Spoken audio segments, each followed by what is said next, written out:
Welcome back to another lovely day, and today's project is converting this massively overgrown buddleia hopefully into a hell of a lot of mulch, as we're needing it for our beds and our paths to keep weeds down and also keep any water from evaporating during these spot days. And before we get on with any of that, I'd like to say a massive thank you to everyone subscribed recently, as we've almost hit 100 subscribers. So if you've been considering it and want to see more projects like this and everything else we get up to, hit that subscribe button. So for now, let's get this buddleia cut down. I'm just going to use this tool, cut through it, and save my fingers. Let's see how it works on some of the smaller stuff. Nice and easily. And let's move up to some of the bigger ones and find out what our limits are for this tool.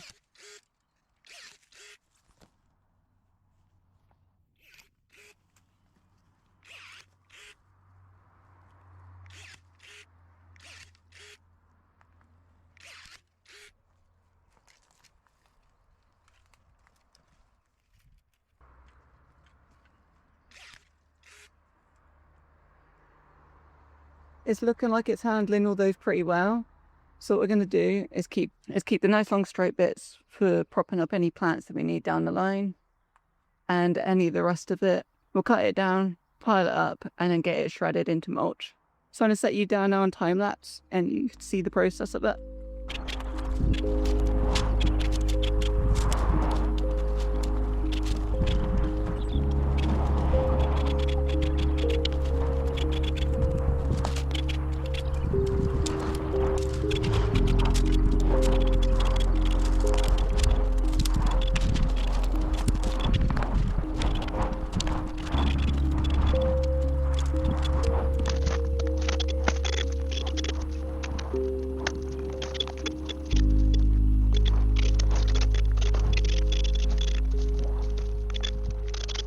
My partner just came out and said if you get any bits like this, where they're more chunky, to keep them set aside, because she wants to use them for wildlife habitat.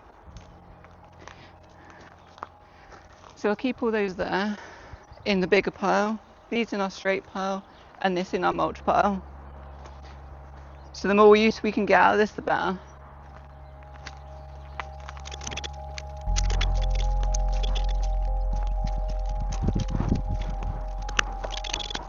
Right, that will do it for now. Here's the dent I've taken in the buddleia so far, which has resulted in this much for my partner, and all the straight bits for staking up stuff, and this pile for mulch. So we'll just have to see how much this turns into, which I'll be getting onto next. So I'm going to take a break from this now, but you see here, I've hardly taken a dent out of it, and we've already got all this material to be used around the place. And the star of it is this tool, which has taken out some really chunky bits. So if you want to get yourself one of them, I'd highly recommend it, and you can just find them on Amazon and probably other places. This one so far, I have used 20% of the battery and almost used it 500 times just on this one chunk. So you can see this is a really good way to save your hands when needing to do a lot of snips. I would say one downside of this one is it's not partial trigger. Some of the ones I've seen, you can slowly squeeze it, and then this will slowly squeeze as if it was a normal tool, but this one is just on or off. It will stop if you let go, so there's that if you do get your finger trapped in it, but that's down to you. Good luck. Right, we'll get all this moved down that way and get it all shredded up. And we'll use the shredder completely off-grid with the solar that's coming in right now. So we'll get on with that. So now we got our shredder, and we're going to turn all the smaller bits that we've taken off into mulch down in here. And we're going to use this shredder, which is powered by our solar panels and our off-grid batteries. So we'll get this one plugged in.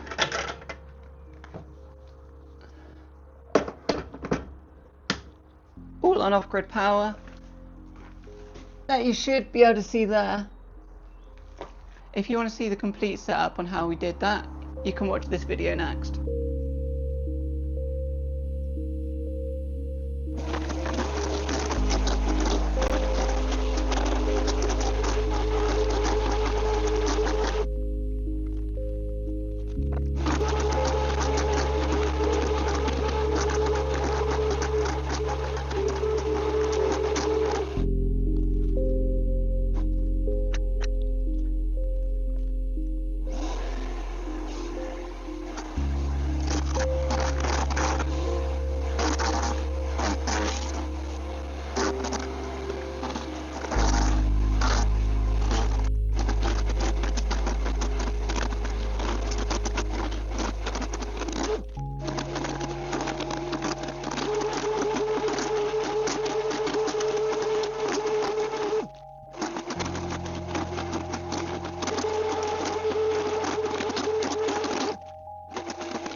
And with that last bit, that's our pile completely gone.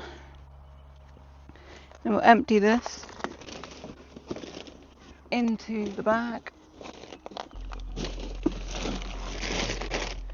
And we'll empty this into the bag.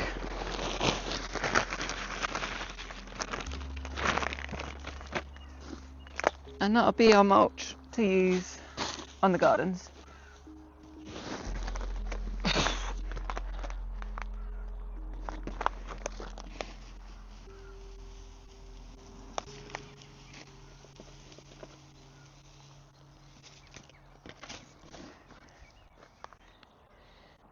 But with this bag nearly full from that small amount that we did today, rather than buying it in, we can just make it when we need it, and using the power that's completely off grid. It just takes a bit of our time, but on days like today, I'd rather be outside than sat inside.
Now that we've got all the sunflowers mulched, we can give them a watering, and the mulch will help keep the moisture in the soil and suppress any weeds that want to grow. So we'll just get it watered now, and then that'll be the end of this project. On top of those benefits, the mulch also just looks nicer. So now that we got this project done, we'll let the sunflowers come up, keep on watering it, and we'll see where it goes from there. If you want to see where we end up next, subscribe to the channel, and we'll see you next time.